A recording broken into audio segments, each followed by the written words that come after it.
Hey everybody, I'm Robert. I'd like to welcome you back to the channel. Welcome back to the garage. You know what, this is an interesting one, so I say we just jump right into it. 10 days ago, I was lucky enough to be able to go to Florida to witness SSC doing their second round of high-speed testing. If any of you guys have any question as to why SSC was doing a second round of high-speed testing, a quick Google search, a quick YouTube search will find all of the reasons what happened. Top speed records were set, top speed records were debunked, the back and forth that came through the internet. And I happened to be a part of the group of people who actually saw the problems with that record and brought it to light, and if you would say, debunked it. With that, Jared from SSC himself, Jared Shelby, made a video where he announced that yes, there were discrepancies, they understand that. They only know how to prove what they did by rerunning the car, by bringing it to a new platform and doing it in a more transparent way. With this announcement, he informed Tim Burton, Misha Chardon, and myself that the three of us would be invited to go wherever it was, because at the time they didn't know. We would go wherever it was to witness them, to be able to be a part of them, setting top speed runs with their car and doing it in a very transparent way with redundancies and being able to provide that information in an open and again transparent manner. So about 3 weeks ago, Tim, Misha, and myself got an email. We were informed, okay, we've secured a location. We would like you guys to come. Now, obviously, we're in COVID times and international travel can be a bit of a challenge. So Misha and Tim were unfortunately unable to go. And I can say, unfortunately, very heartfelt, because for me, I would much rather that Tim or Misha were sitting here sharing this story with you, because I think that not only from their reach perspectives, but from their storytelling ability and their understanding of social media and how to paint a picture, I think that they would be more, would you say, well suited for this task. And it's one that I'm not used to. I'm used to sitting here and talking to you guys about how a car drives and what my feelings are on something. And so I'm going to do my best to paint this picture for you of what it was like for me to go there, what it was like to step into, if you would, the lion's den. You have to understand that I'm coming into a group of guys. I'm the only person there that didn't have something directly to do work related with the SSC. Am I there working on the car? Am I there as maybe a part of a film crew? Am I part of the driver's crew?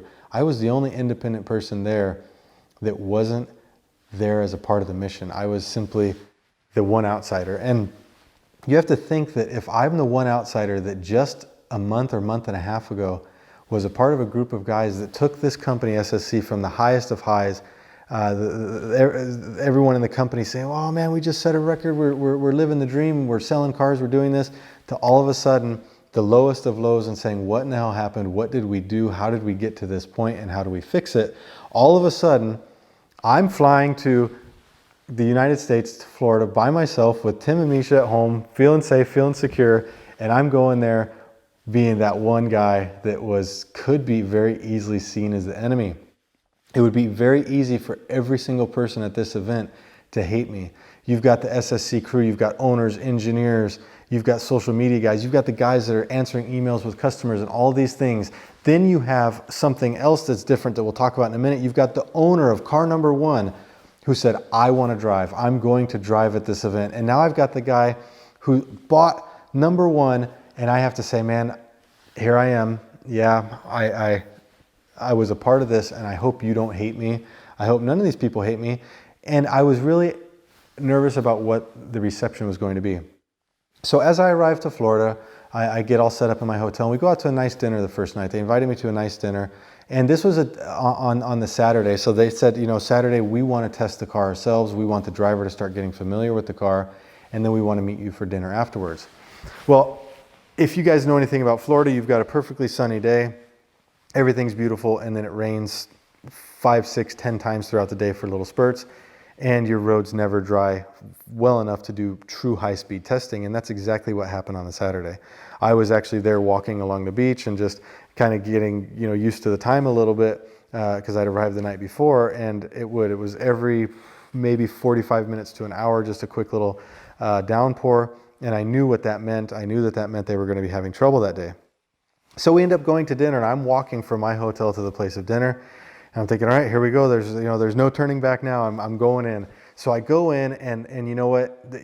I sat down at a table of car enthusiasts. I sat down at a table of guys that had more questions about the Nürburgring and about what I do at the Nürburgring and how the Nürburgring works and what happens if you crash at the Nürburgring. Is it true that they take your car if you crash at the Nürburgring and, you know, hijack your wallet? They had all the same stories that you guys have. They have all the same questions that you guys had about the Nürburgring. It was really cool to share those conversations with these guys and see, hey, we're actually in this for the same reason. Now, it doesn't change what happened. It doesn't change how things went, and we all understand that. But it is nice to see that we're able to talk and we're able to communicate. And we're able to do that on a very, very respectful level. And for that, I'm very appreciative. I'm certain that there was some mini briefings before I arrived as to, you know, what could be done and what couldn't be done. And I think that one of them was probably please be cordial, because this guy's, you know, out of his element in terms of the surroundings, and they did a great job with that. So we left dinner. I had a great margarita. For those of you that are regulars on the channel, the margarita was good. I enjoyed it, best one I had in Florida. And then I went home. We got started the next morning. I think I got picked up by one of the guys from SSC at about 5:30 in the morning. We went in Starbucks and kind of got everything set up. And by the time I arrived, or by the time we arrived to the runway where we were doing the testing, or where they were doing the testing, I got there, and you had between two truck and trailers, you had the SSC Tuatara sitting there, and the sun was just rising. You had a really nice light on it, and this was obviously the first time that I've ever seen the car in person. And my initial impressions were that car looked slick. You could tell that car had a very nice shape, very nice aerodynamics. You could start seeing they had everything opened up. They were working on it. They were connecting every type of GPS system you could imagine. They were connecting, they were going through and checking that exhaust sensors were connected. They were checking that heat wrap was placed nicely and tightly, and going through doing just safety checks on everything. And you could tell that they were really making sure that safety was number one and that redundancy was another one. They had, I have a list here of the different types of GPS systems that were in there.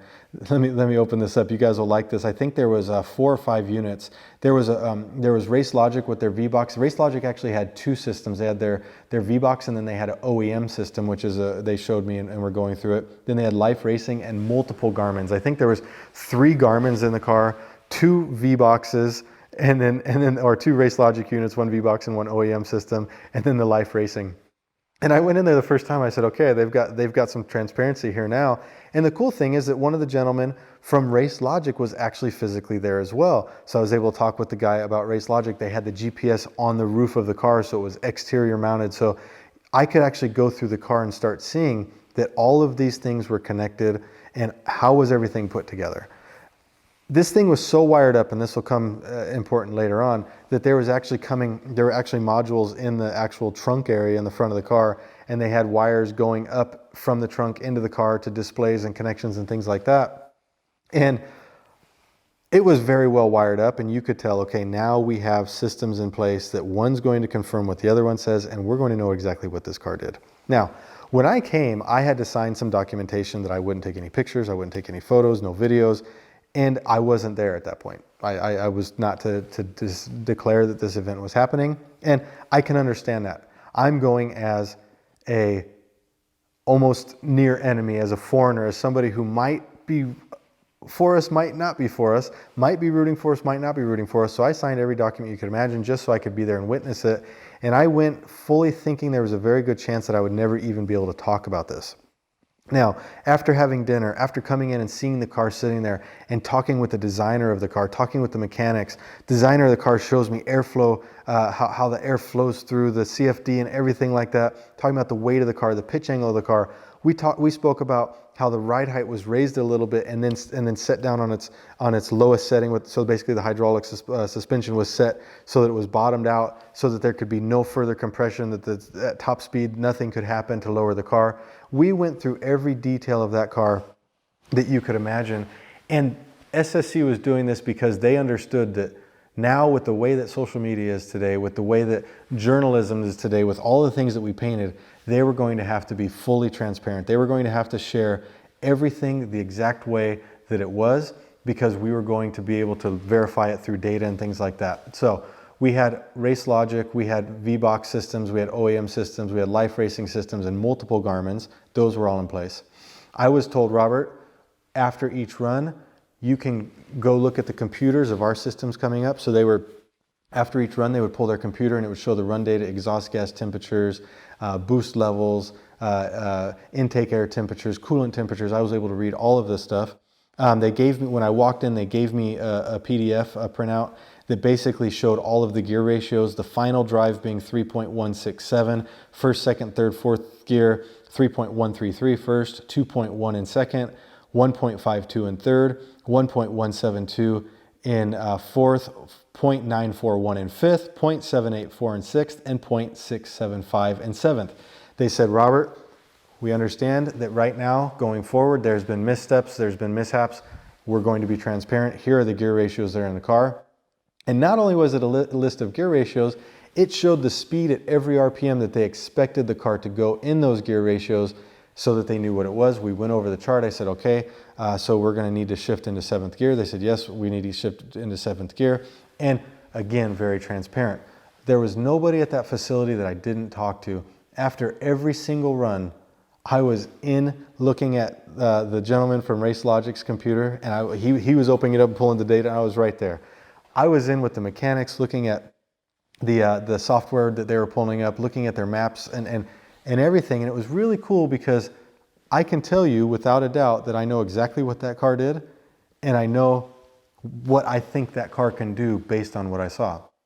So we started the day, obviously, in SSC's opinion, one full day behind. They wanted Saturday to really get out there and test. And the thing that comes in and is quite important about this is that the owner of the car has stated, I'm driving.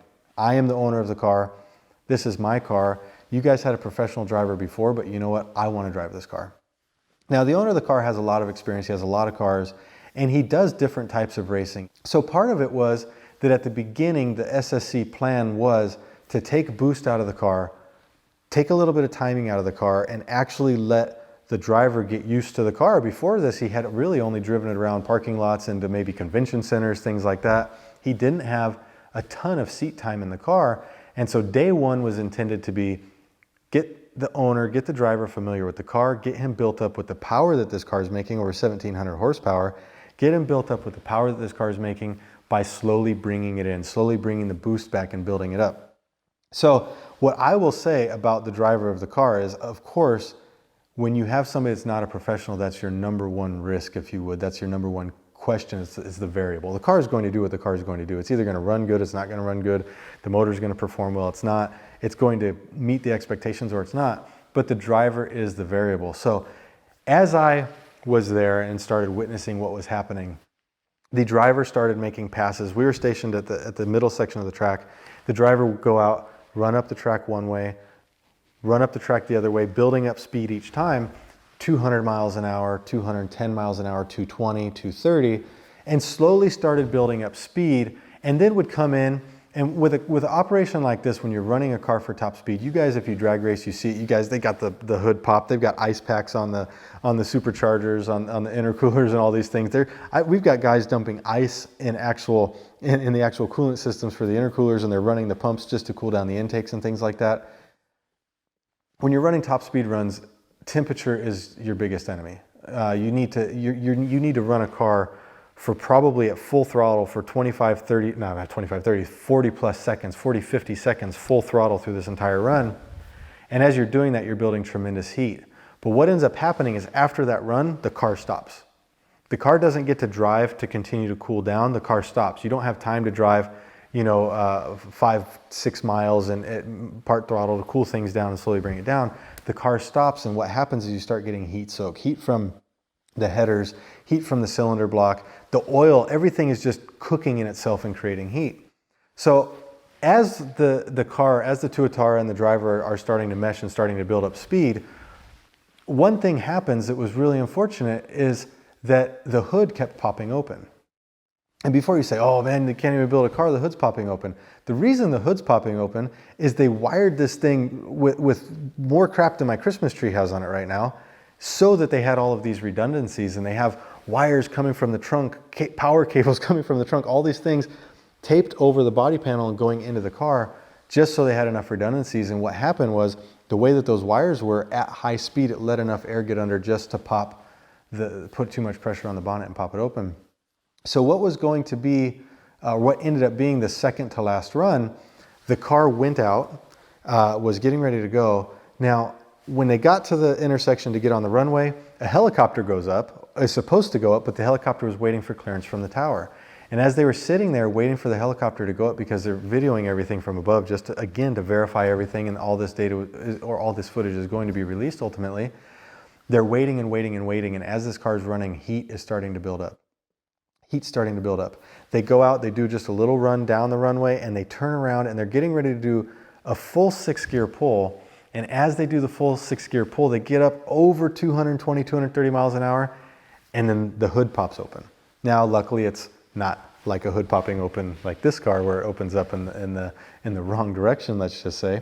The hood pops open, and no big deal. They see it flapping, and they say, okay, we need to slow down, we need to come back. Now, by this point, they're all the way on the other side of the runway. They've already been well up over 200, 2 times going down and back, just getting some seat time. And they're getting ready to make a full 6th-gear pull, which would take them well up over the 260, 270 range was the intention. Well, they then have to stop. They get on the radio. Do you want to come to us? Should we come to you? They're, mind you, 1.5 miles down the runway. And by the time it's sorted out, the car had built so much heat in it that the exhaust gas temperatures were astronomical. The intake air temperatures were just through the roof. The coolant temperatures were through the roof. And the simple fact is the mistake was made not to check that because one mechanic went out, took the wiring out, stuffed it in the trunk, got the bonnet popped back down. And in the heat of the moment, nobody thought, wow, this thing is probably really heat soaked.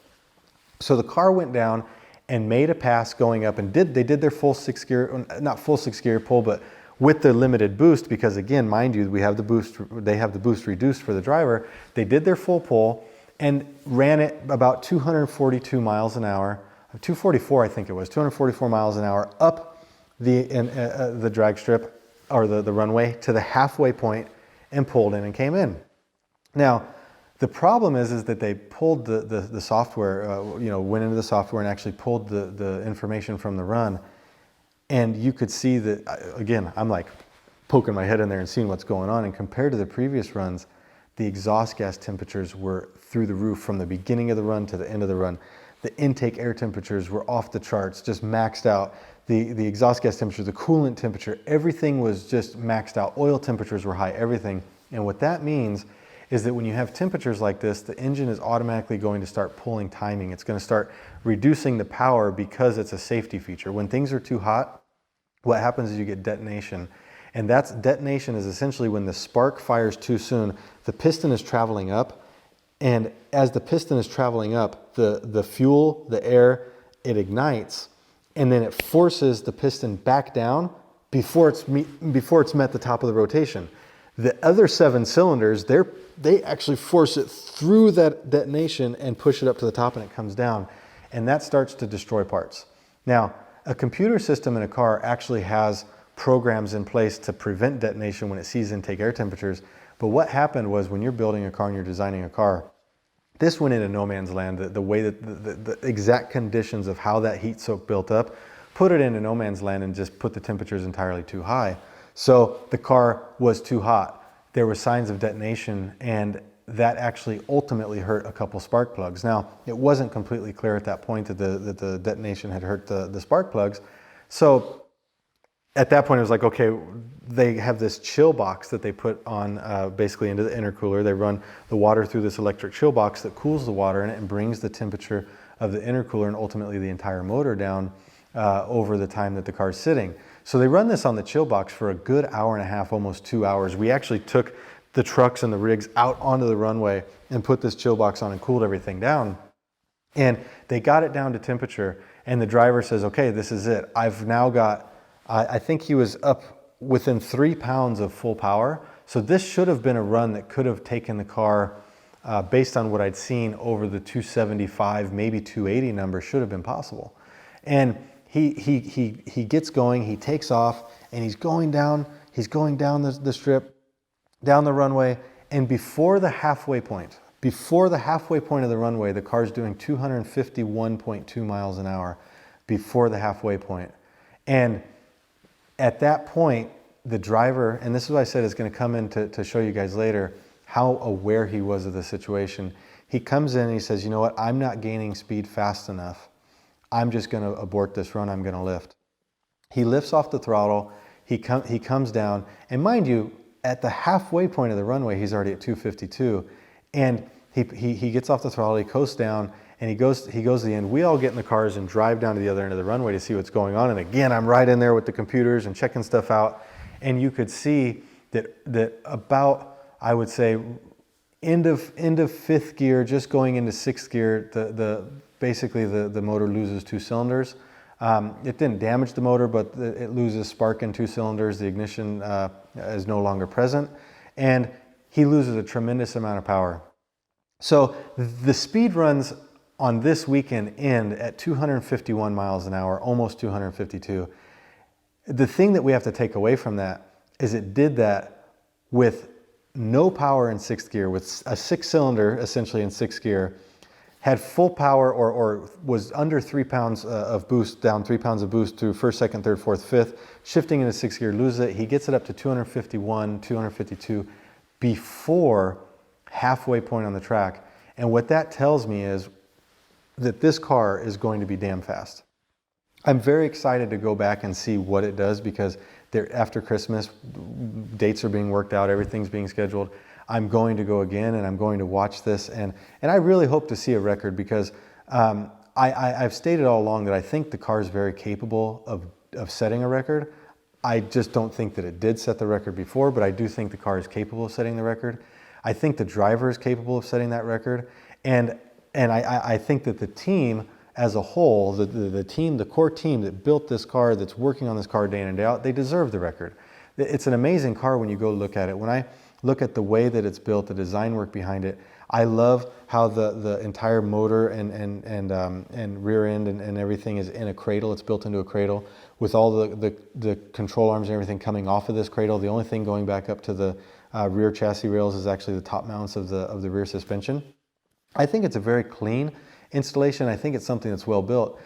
It was fun for me as an enthusiast, as a car nut, to be involved in this because I was right in there. They're plugging in the intercooler, the chiller and everything, and I'm plugging it in with them. The car's coming in, I'm checking the tires. I took pictures of the tires after every single run because I want to see how is the setup, how is it working, is it wearing the inside of the tire, is it wearing the outside of the tire? These are just things that you get used to from being around cars and running them on the racetrack and stuff like that, and I was doing all that. After the last run, you know, I was in there with them unplugging coils and seeing which cylinders were down, and you know, we were able to determine it was the number 1 cylinder, number 1 8, or the number 1 and the number 8. And that was enjoyable for me. And I think what's actually cool for you guys is the fact that SSC let me do that, because they could have said, stand over there, you just shut up and watch what we're doing. But they actually let me get in and look at the computers, look at the GPS. There's not one GPS run that I didn't verify before SSC did. I was looking at it before their own guys. I was with the Race Logic guy. Race Logic guy, if I'm okay to say your name, tell me, and in the next video I will. I was in with the Race Logic guy looking at every single file. We were pulling up the videos. We were checking how many miles per hour was the car gaining per second at G-force, and all these things, and I was right in there. And I think that is something that I think that's something that you guys should be happy about, because it goes to show that once we actually see what the car is capable of, we're going to know that it was capable of that. We're going to be able to verify Race Logic boxes with a Race Logic employee there ready to verify it and say this is what happened. We're able to have a driver who can talk. He's going to be able to tell you everything that car did because he owns the car. He operates that car, and I myself am going to be able to tell you exactly what it did because I've been granted full access to all of this, as long as I respect the fact that I need to present it in a proper way and in a way that represents what truly happened. When this whole thing came about, I said, look guys, I have a problem making this video, and that is that we had a situation where we had heat soak. The timing didn't get advanced far enough because the computer, the parameters went to a place that they probably never even planned for, which can very easily happen.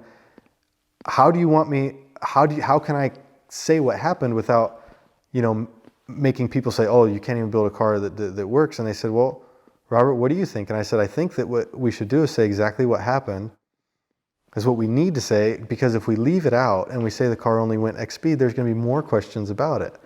And the response was, you know what, Robert, say what happened. Don't leave anything out, because that's what you're about. That's what you're telling us we need to do. Since you're telling us we need to say it exactly how it was, say it exactly how it was. And I can say that I respect that, because there are many car companies that would say, okay, just leave that part out. Say that we only got halfway through our testing. Say that we didn't actually get to do any full power stuff because of rain.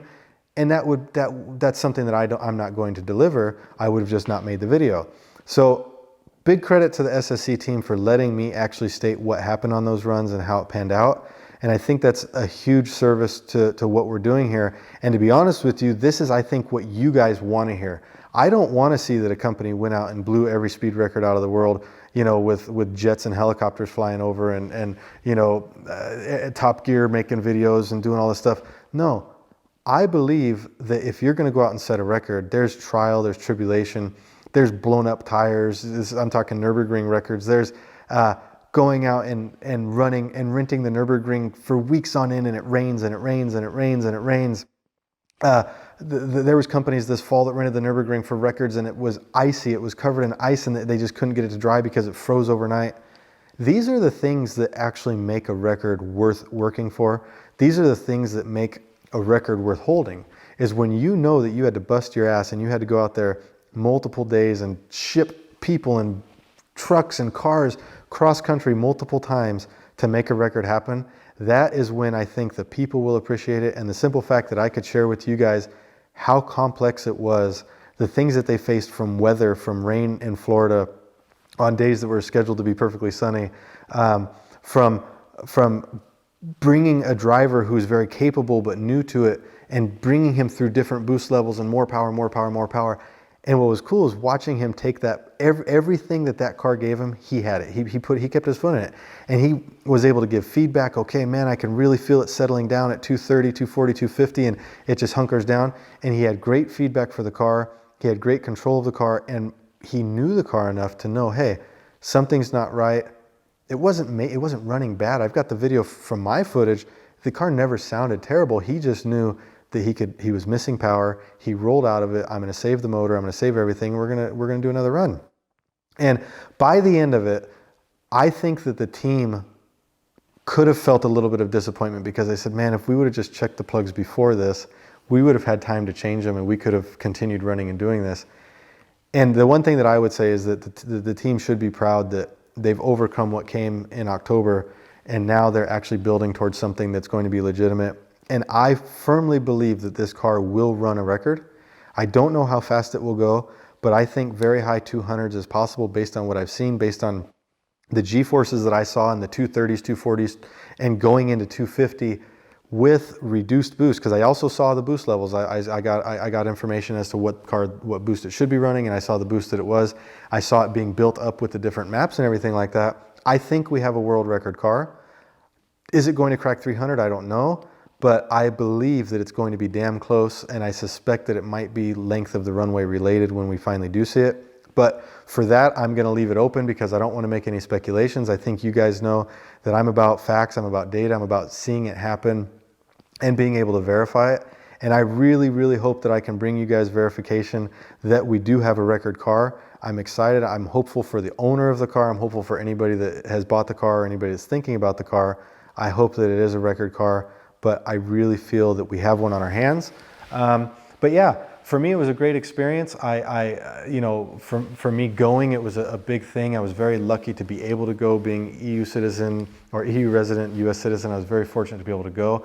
I'm very fortunate that I will be able to go again in January.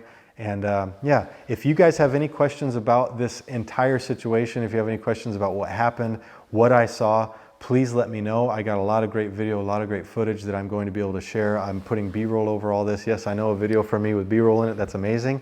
So this will have a lot of B-roll in it. Things that I saw, you know, parts of the car that I took and really enjoyed. And even this right here, which we're going to end it with, and that's the SSC Tuatara taking off from a dead stop on one of its last runs, something that I enjoyed. I really love the sound of this car. I think it's got a nice idle.